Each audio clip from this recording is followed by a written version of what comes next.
Coming to you from sunny Orlando, Florida, welcome to the Paperstac Podcast, where we cover current topics in the note industry, give you tactics for your note business, and talk with industry leaders to make you a better note investor. And now, your hosts, Brett Berkey and Rick Allen.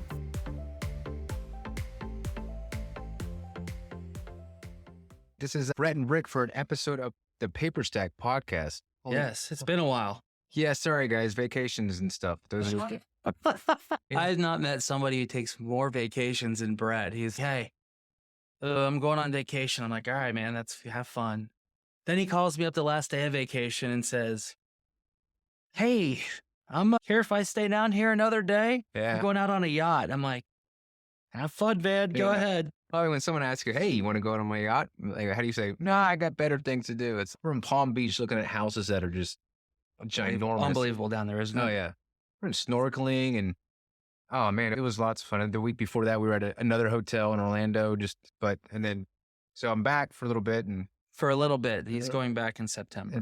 But then after that, it's all done. Yeah, nose grinding. So we've had our fair share of stuff going on. I'm going out scalloping this weekend and then going to Camp DeSoto or Fort DeSoto, which is good. So we're camping out literally on an island out by like in the middle of the ocean. It's at St. Pete. You go south and it's out there. So good stuff, man. We see. It'll be hot. I want to go camping. We're going to have our camper with air conditioning. That works. Yeah, it'll be hot, but we'll be cool. And I bought that 10-person tent for my daughter. She wanted a tent for her birthday, and it's Florida. It's hot as hell out here. I said, we bought a 10-person tent. I was like, if I'm getting a tent, I'm getting a tent. But it was too hot to go camping, so I was like, well, you got it for the fall. But we set up in the garage, and that was lots of fun. We had the beds in there, couch. We hung out, the coolers right there. Sure, I got a picture. We'll upload it with this. Yeah, now I have to take a picture. Yeah, I do have one picture. Yeah, there it is right there. See the picture? Yeah, that's great, isn't it? Yeah. Today, Brett was saying, what should we talk about today? It's been a while. We've got a lot of Paperstac updates to fill you in on, but we thought we'd do some more meat and potatoes type stuff that would allow you guys to try to help out the note investor out there. Maybe you've been in the business for a while and you just need a refresher, want to see what we're doing, or you're brand new to the industry and you're like, great, how do I run my due diligence? I think we'll talk a little bit today about high level due diligence, and then we're going to put out a series that really goes front to back, cradle to grave on tearing down a collateral file and looking at it, stuff to look for, little ahas that may give you a heads up or stop you from buying a bad asset. True. Yeah, this is because that's something that a lot of buyers ask. What should I do in my due diligence? I'm like, I don't know. Ask Rick. So, I'm not the guy you want to ask, but now I'll be able to say, listen to the podcast episode. Yeah. To start with, on any asset, I think I'm going to start talking about stuff that I learned when I got into note investing. And you should always get some education. I'll tell you that. When TJ and I got into buying notes, we did it because the first note we looked at was literally on a street that I knew that I'd driven down hundreds of times. And secondly, we had a pretty high risk tolerance. And thirdly, it was an $8,400 investment. And I knew that the upside could be huge. So we were willing to roll the dice. Fast forward 13 months, we ended up getting some education, a lot of education. And it really changed our trajectory. Went from investing in 20 notes to very quickly, we had 100 under management. First thing you want to do, look at the value of the house. That's what you're going to do. Didn't you also make on the way back from just that 3-day event done that you went to? We did. When we got into the industry, we were buying just to get the house back because that's what we knew. We were real estate investors. So we were buying vacant houses that were not making their payments or trying to buy vacant houses. They may say vacant and you buy the asset and you do have somebody run to the house and there's people living there. So we were buying non-performing stuff with the intentions of getting it back. And after going to this 3-day seminar and starting our education journey, we learned that, hey, there's 5 different ways to skin this cat called mortgage notes. And so on the ride back, we picked up the phone and used something that we learned in one of those 3-day sessions, which are typically light on material, but there was enough in this one that we took away something and we ended up making at least half of I think we spent like $26,000 on education that day. Oh, and we ended up making back like 18 of it. Oh, wow. So a little over half. So it was worth it. Yeah. Definitely worth it. Not saying we wouldn't have got there, but we wouldn't got there as quickly as we did. Yeah, it's definitely worth it. Always, you want to look at the asset. You want to look at the valuation on it. What's the house worth? Because at the end of the day, everything is backed by real estate, or at least it should be. That's the goal. That's the beauty of buying notes is it's, look, at the end of the day, it's backed by real estate. And theoretically, the real estate's insured. True. And title's insured. So if something were to happen, you've got insurance and it's tied to real estate, and you're probably buying it at a discount. So those are enough things out there that sort of start tipping the scale and reducing the risk. I don't know what that was. Tipping the kale. That was tipping the kale. I thought it was some No. Irish term I don't know. No, tipping the kale, eh? No, yeah. So all you want to do is just reduce risk in any investment. That's what talking to people who invest in the stock market. It's always like, how can I reduce my risk? What can I do? What other position could I take that would hedge my investment? Value is it. You want to know your value. What's the value of the property? Should I have to take this back? Then you're going to start diving into probably the collateral file. You want to look at the collateral file. I look at payment history, but for this podcast, we'll talk about collateral file. You obviously want to look at payment history, and you want to look at, we can talk payment history. Yeah. Payment history and servicing notes. What are you looking for there? Why are you doing it? Payment history. With payment history and servicing notes, I'm really looking to try to put together the story of the loan. I want to see what's going on. I want to look at their payment history, get an idea of what's my borrower like here. And then I want to look at... Are you new to the mortgage note industry? Have you been wanting to learn the step-by-step process to purchase your first mortgage note? Well, you're in luck. We've convinced our CEO, Rick Allen, to break down everything he knows about mortgage note investing. Through a series of 50 videos, you'll get everything from start to finish of where to purchase notes, how to purchase notes, and all of Rick's investing techniques he has developed over the many years. From performing note tactics to non-performing notes, Rick gives you everything he knows about investing. Bonuses include our glossary of industry terms, Rick's own proprietary calculators he created to evaluate notes, discounts from our partners, our Rolodex of vendors, a private Facebook group, along with a lot more. We've packed so much content into the Academy to take you from beginner to expert in no time. To learn more about the Academy, go to academy.paperstac.com/welcome. Again, that is academy.paperstac.com/welcome. The servicing notes. And in the servicing notes, I'm reading for stuff where I'm looking for, did the borrower call in? Have they been answering the phone? Have they been reaching out to the servicer? Or is it call, left VM, call, left VM, call, left VM? That means the servicer's not getting through. And it could mean a couple of things. It could mean, look, this is going to be a really tough one. Plan on taking it back. Or I like seeing called left VM if 6 months earlier they were actively engaged in loss mitigation. Because that means, to me, this servicer or this investor did something to turn them off. True. And so for me, that's, hey, this is a potential opportunity. Let's go further. How would you go further at that point? Let's go further in due diligence. Oh, okay. Okay, I'm diving in. I'm asking questions. I purchased one off Paperstac where this exact thing happened. Oh, I remember you talking about this. Yeah. This borrower was actively ready to sign the house over. That's it. And I'm looking at it going, the house is worth fixed up close to 200. The principal balance is 35. That means if I can buy it for 35,000 and I can get them to sign the house over, you do the math. There's a huge spread there. Yeah, a huge spread. So whenever I saw that, I was like, I just asked the seller, I'm like, what happened? Looks like they're about to sign the house over. He's like, they went dark and won't answer the phone. I'm like, I know what happened there. Somebody, probably the attorney who was working the deal, stepped in, put his foot in his mouth, pissed him off somehow. And we ended up buying the asset. And that's exactly what happened. We wound up getting in touch with them. And she's like, why did you stop talking to the attorneys? I didn't like that attorney. He made me mad. And if that's who they're going to send to talk to me, I'm just not going to talk with them. Wow. So I said, here, you can talk with me. And so we worked it and it worked out. It was great. So that's what I'm trying to do. When I'm getting the servicing notes, I'm getting the payment history, I'm putting together the story. At that point, once I decide, okay, I like the story that's being told here, now I want to jump into the collateral file. And this is where I'm starting to look for the origination docs. Did they actually sign a 1003 app, a loan application prior to it? Do they have the HUD statement? Do they have the disclosures, stuff along those lines? And the reason I'm looking for this is it's not a deal killer, but I want to know, am I going to have all my bullets in my gun if I have to go to court? I want to make sure that I have everything I need. So let me ask you a question. Why would you,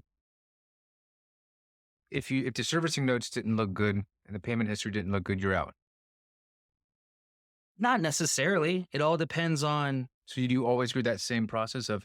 I look at servicing notes and because I want to know the story. I want to know the flavor of what's going on, because that's going to dictate what I offer.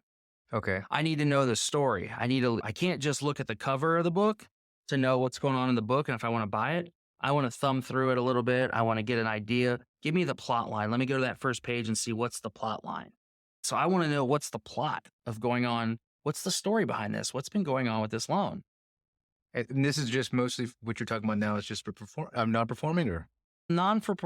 Mostly for non-performing, but I'll still look at performing too, because I'm going to look at pay history on a performing loan, because I want to see the story there. And then if I see some past dues, then I'm going to jump into the servicing notes. And I would say, okay, let's look at these past dues. Let's find out what's going on. What happened? Did somebody get sick? Somebody break an arm? Are they I'm just not paying this month? Have they been responsive to communication? I want to know what's going on. I want to get to know the people, the borrowers, as much as I can through the servicing notes. And so with the value, you're actually like doing like a Google drive-by or? Yeah, sure. We'll do we'll do Google drive-bys, and we pull as many different public websites as possible to Google.com or Google, Zillow, Realtor, Trulio. Is that Trulio? Trulia, NARPR. You got to be a licensed broker to get on that. But we're a licensed broker, so we can pull those things. And if I'm on Zillow, I'm not just looking at what's Zillow tell me the value is. Because a lot of times what will happen is there could be a house that's 3 or 4 streets over, and when you go 3 or 4 streets over, the neighborhood changes, right? So it's a really nice house, and that's throwing off the comps. So what I'll do is I'll pull everything that's for sale on the map. I'll look at it and say, okay, show me what's for sale right now. And I'll look and say, okay, how does my house compare to that? I'll look at what is sold in the past couple of months, in the past 6 months, 12 months. And then we're using a new platform out there called PropStream, which has been amazing. Yeah. PropStream has been unbelievable. PropStream.com. I should get a affiliate link prior to this, but it's great because it tells you trends in the neighborhood. It just gives you everything you need. So that's something to definitely take a look at. But we'll pull as many values as we can to be confident that we have a value range. You're never going to pin it down and say it's worth $85,750. But I can say, look, it's probably going to be in the neighborhood of $79,000 to $88,000. And then that's going to be top of the market. As you start wandering into repairs and stuff needed, you just start chopping down the value and saying, okay, really my as-is value right now is probably $62,000. And that's a mistake that most people will make. I made it too, is looking at pulling the value on something and saying, oh, okay, stuff is selling at this price for this amount. And coming from the real estate world, it was always an after repair value. Yeah. You got to figure that in though. When you're buying your loan, it's tough to figure in an ARV on a price because you have to figure in, okay, it's going to take X amount of dollars to fix it up. If it's a performing loan, a seller's they're not going to say, yeah, it's going to take $15,000 to fix it up if you buy it. Sure, I'll take that off the price. They're like, no, it's a performing loan. It's paying. You're not taking it back. So it's tough. So you want to get an idea of what's my as-is value and buy off of your as-is value. But how do you know that if you can't see the inside you're just taking a look on the outside? You got to look on the outside, and it's not an exact science. If the outside of the house looks like crap, you're assuming the inside looks like crap. And vice versa. If we've purchased some houses, we did one for $13,000. It was probably one of the better deals we did because we got hardest hit fund money on it. The huge deal. We can go into the details later. But the outside of the house, we had a drive-by done. You can use something called proxy pick. People will do drive-bys and take pictures from you for the outside, pictures for contract. And there was fully planted flower beds, freshly mowed lawn. The flower beds were edged with brick and stuff, but they were behind pinwheels that side the doors. Like a bright red, freshly painted door. I was like, is that the right house? Are you sure? Yeah. And at the end of the day, it was. And so if you see something like that's like pride and ownership, that's emotional. That's people who are staying to pay. They just, at that point you look and you say, okay, I really need to look at the servicing notes and see why this isn't paying, because it looks like it should be a paying house. Yeah. They care. They care and they're willing to stay and pay. Interesting. Yeah, you definitely want to take a look at always taking a look at the value in the house, trying to do a drive-by, ordering pictures. I'll usually order pictures once I have an indicative offer. Okay. So now you're at the stage you've done value. Now you've done servicing notes. Now you're in the collateral file. You're basically just making sure all the ducks are in a row. Talk about the HUD-1 statement and why that's important. I don't understand that one. The HUD-1 statement is just always important because if you have to go to court, a savvy attorney for the borrower could say, I need you to produce these documents. And if you don't, it just weakens your case a little bit.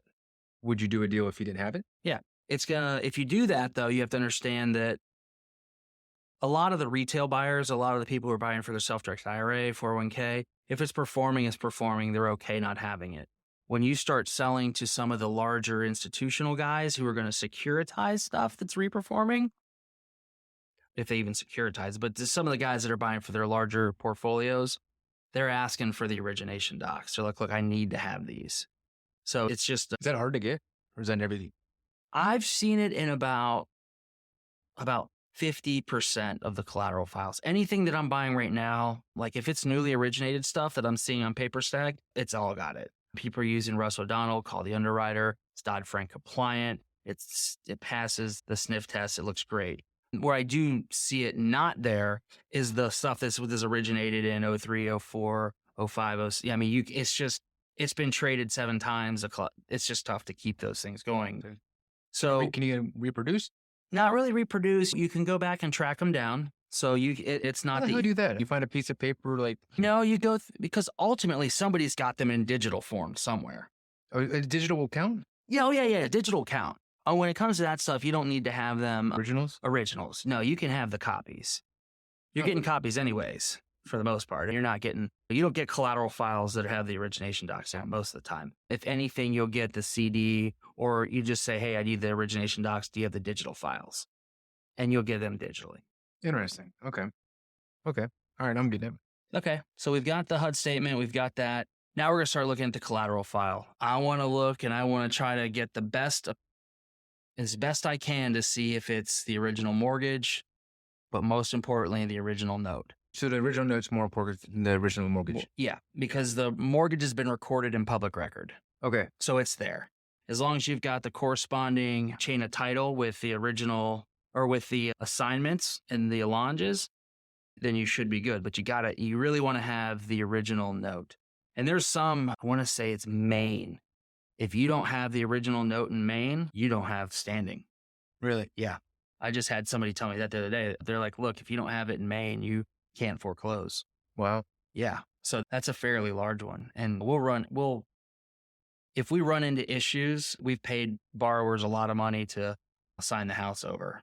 20 grand. Is that when you get a lost note affidavit? Yep. So if you lose the note, the note's not there. You want to look for the lost note affidavit. And even then, I would say you want to give it to an attorney and say, look this over. An attorney for that state, make sure all the language that's needed is in the lost note affidavit. Let me ask you a question. How would they know what was in the original note if they don't? Copy of the note. So if you have a copy of the note. You want to have a copy of the note. Definitely. So if you don't have a copy of the note, you're totally screwed. Yeah, you're in a bad spot. Does that happen? How does the buyer take it and go, oh, it all looks good, and then they realize later that it doesn't have the original note? Wouldn't that be like, checklist type stuff? Long time ago, I knew these 2 guys who were buying loans, and they bought a collateral package that had a lost note affidavit in there, and that was actually the only original document in there. There wasn't even a copy of the note. Jeez. Yada, yada, yada. They decided to start a trading platform, which is now Paperstac. Yeah, okay. But yeah, so fortunately, that one worked out okay. We got out of it. But it's one of those things where you should, like, the lost note that's like a non-starter for most people. Yeah. If there's not the original note or not a lost note affidavit with a copy of the note, if there's no copy of the note, it's no, sorry, because that's the IOU. That's what's saying, hey, I own this. Yeah. So if there's no copy of it, it's, come on. All the other documents could be reproduced from online. You go print off copies of them. Yeah. Yeah, that's you want to definitely have that. And then you want to check the chain of assignments and the allonges. So on the chain of assignments, you want to make sure that the assignments are all there and you can track the chain from the guy that originated it all the way to the person that's selling you. It should just go from one person to the next. And then you want to look at certain things. You want to check to make sure all the book and page numbers match up. The instrument number matches up. Sure that the borrower name is exactly how it should be on the mortgage. Kind of like that one we just got, huh? Yep. A lot of times what will happen is, person's name, single, female, married. Yeah, it's like 4 paragraphs long. Yeah, sometimes it'll say John and Barbara Smith, husband and wife, with dual right to survivorship. And sometimes when people are filling out the assignment allonge on Paperstac, they'll just put John and Barbara Smith. You can't do that. It's got to match all the way through. Yeah. So that's one of the things you want to look for. Book and page, instrument number, make sure all that stuff is there. You want to look and make sure they're recorded. That's a kind of a big thing. If it doesn't have a recording stamp on there, it doesn't mean it hasn't been recorded. It's just something you want to look into that'll probably come up on the O&E report. True. Because if you get 3 assignments that you need to record and you wind up in New York, your assets in New York, you could be looking at $800 in recording fees. Oh my God. Yeah, it's not cheap to do recording there. No, that also, so one thing that was important there, you said that, and this is something for if you are listening to this and you're a buyer on Paperstac. When you're going through a transaction, yes, the seller does put in the closing data, but double check that stuff because there's a draft. Yeah. And there's a draft, but when they're doing the closing data, after they enter that in, then there's the updated one. That's going to be the one that they could see that's in the files tab. Yeah, but it's also there. That's when the draft is generated. Once the seller enters in all the closing data, a draft assignment and a draft allonge has been generated. So if you're a user on Paperstac or you're a buyer, I want to go through and make sure that's all done and look at it up front and say, yeah, this looks good. Because at that point, you'll have seen the digital collateral files. Yeah, because at that point, it's a lot easier at that point to say, hey, seller, it's not Barbara and John Smith, it's Barbara and John Smith, or that's not the right book and page. Sure. So at that point, they can change it. Once the deal's done, they still can change it, but then you just still have more steps to go back and track it down. Just a tip. Yeah, that's good. That's good stuff. It's stuff that we think about that doesn't always come out, but that's great stuff. On the chain of assignments, other things to look for. Make sure that the guy or that the sellers and the buyers they'll match. Make sure that if CTF Asset Management sold or bought the asset, that when they go to sell the asset, it still says CTF Asset Management. Sometimes they have 4 or 5 different holding companies and they will interchange one of their holding companies unbeknownst to them, or it'll be RT Capital Fund 6 that bought it, and then magically RT Capital 1-5 sold it. Probably what happened is there's a typo. They just didn't see it. And that's something, if you go to court, you just want to make sure that all that stuff lines up, right? Yeah. Because if it doesn't, it creates problems. You have to go back and chase it. If you can nip it in the bud up front, that's good. Yeah. Do that. Make sure this is like this one won't happen often, but if you catch it, it's wow. That's something that will slip through all the way to court and you'll lose a court case on it, or you could lose a court case, seek legal advice. I'm not an attorney, yada, yada, yada. Make sure that the person that's notarizing it, make sure their notarization stamp hasn't expired. I've seen that before where... What?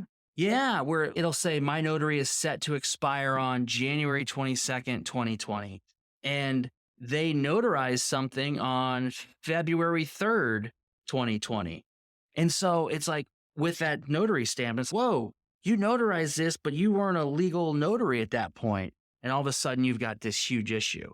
Holy crap. Yeah, there's little things like that you got to look for that you don't really think about. They're just a little checklist. You go, boom, that checks. And obviously, you're probably not doing this. I know I'm not doing this now. Pay people to do it. But you want to check. You want to say, here's your checklist. And there's companies out there that do a great job looking over the Richmond Monroe is one of them. They'll go through and they'll do a full-on digital collateral audit for $125. Worth it if they start washing out stuff like that. Oh, yeah. That could be huge issues. And then assignments, so the allonge chain. You should have the same thing with the assignments. It goes from buyer A to buyer B to buyer C. The allonges should go buyer A to buyer B to buyer C. And when you're looking at stuff and maybe you're missing something, especially you're missing a buyer early on, be sure to look for have somebody scan and look at the backside of the note. A lot of times you'll see the back of the note has the transfer stamp there. And, what's happened in the industry is they rubber stamp things, is the phrase. They'll say, if I'm buying a bunch of assets, 1,000 assets, I'll have a rubber stamp made that said, when I go to sell them, paid to the order of, paid to the order of, paid to the order of, and I just stamp it. And then if they're lazy or they forget, it'll be blank. And so that's basically like writing a check for $100 and not filling in the person's name. What does that mean? It means whoever has the check, they can write their name in there and it's theirs. Wow. So that's something to look for, is if you're missing an assignment or missing an allonge, go to the backside, make sure it's not a rubber stamp on the backside of one of the pages of the note. And then obviously go through and look through all the corresponding stamps. And then if there's not a stamp that says pay to the order of, what you'll come across is the allonge. And that's the piece of paper where theoretically they ran out of room for stamps. And so they just, instead of doing a stamp, they do a whole new sheet of paper that said, it's called an allonge, pay to the order of. So you want to make sure all those things are there. And you want to have the original allonges if possible. That's another one. Like the original note, definitely, but the original allonges is a big one. Interesting. Wow. That's pretty good. And then you make your offer. And then you wrap it up and make sure the title policy's there. And then say, all right, the title policy's there. We're good to go. Cool. So it takes about an hour to get through all this? Yeah. You could rip through it pretty quick if you know what you're looking for. Yeah, it's a lot of work. It is, but you can get through it a little quicker than that. Once you've done it a couple of times. Yeah, once you've done it a couple of times. Ultimately, the best thing to do is, that's a really in-depth due diligence. I'm looking for high level. If I'm looking at the collateral file, does it look like they're all there? Is the chain at least complete? If the chain is complete, and one of the big things I'm checking for is to make sure that the guy selling me the loan is the last recorded assignment. I want to make sure he's actually entitled to sell me the loan. It makes sense. Yeah, that's a pretty big one. And if not, I would say, look, man, what's going on? Are you brokering this? You just tell me the story. Why aren't you the last person on title? And it's not uncommon for them to say, oh, that's one of my other holding companies here. Here's their documents, show you that I'm there. Interesting. Wow, it's been really good. I got a lot out of this because I handle a lot of the support and other things. And so a lot of these deep dives, I don't understand it. Actually, I would think it'd be beneficial, and you don't have to do it. I could probably do it. Is just go through everything you said and make this just a checklist. The stuff about the notary, definitely the last assignment on the title, and just a couple of those little things that are just like aha gotchas. Those aha gotchas are the things that'll roast you. Yeah, it's the details, right? Drops water make the ocean. You just got to pay attention to the details. All the people who are like, I'm gonna be a terrible note buyer then. Oh, it's all the people that that are exceptional. Most of the people that I see that are exceptional at what they do, my buddy Brooks is a contractor, Mike, our developer, it's always the devil's in the details. They're so detail oriented. And if that's not your strength, it doesn't mean you're a bad note buyer. It just means know your strengths. Take that and give it to somebody and say, there's companies out there who they're paid to be the detail people. Have them do it for you. And you're the details guy. I'm more detailed than TJ. TJ is definitely he's looking down sometimes from outer space. So I'm like, I don't even see what you're seeing, bud. But no, he can see, he's big picture guy. Big picture guy. Yeah, I can see big picture. I look big picture strategy wise. I also have understood, and it's not always been that way. I'm still getting better at it. But you have to get focused on details. And if you make that decision, if you make that choice, that effort, you'll get better at paying attention to the details. That makes sense. You have to get better at it. Because when I started, I was not the details. I wasn't like, okay, we need to look at details, but you just have to get better and start paying attention to the details. And you're either going to learn from somebody else telling you, or you're going to learn from experience. Yeah, learn from somebody else telling you. Life is called learn it from experience. Yeah, the hard knock school. But I could see how the details could be learned because it's the unknown. You don't know what you're looking for until you know what you're looking for. So right. I guess if I knew, okay, here's my checklist. I don't go past this checklist I don't go past this mark until I find this. And then I go to this one, then I go to that one. It's processes.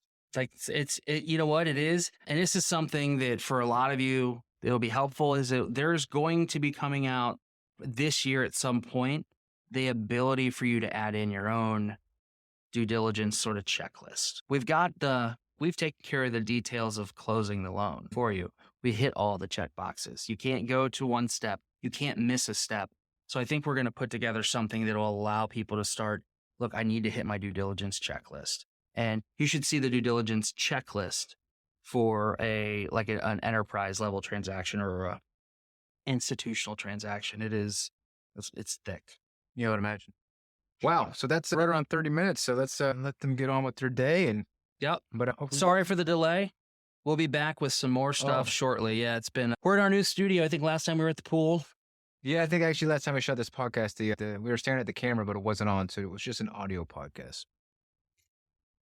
Yeah. So we're learning details. I got to turn the camera on, right? Yeah. Jeez, man. No, I'm joking. But yeah, so we'll be back with another episode of Ask Paperstac soon. If you have a topic you'd like us to cover, more than happy to have Rick talk about it.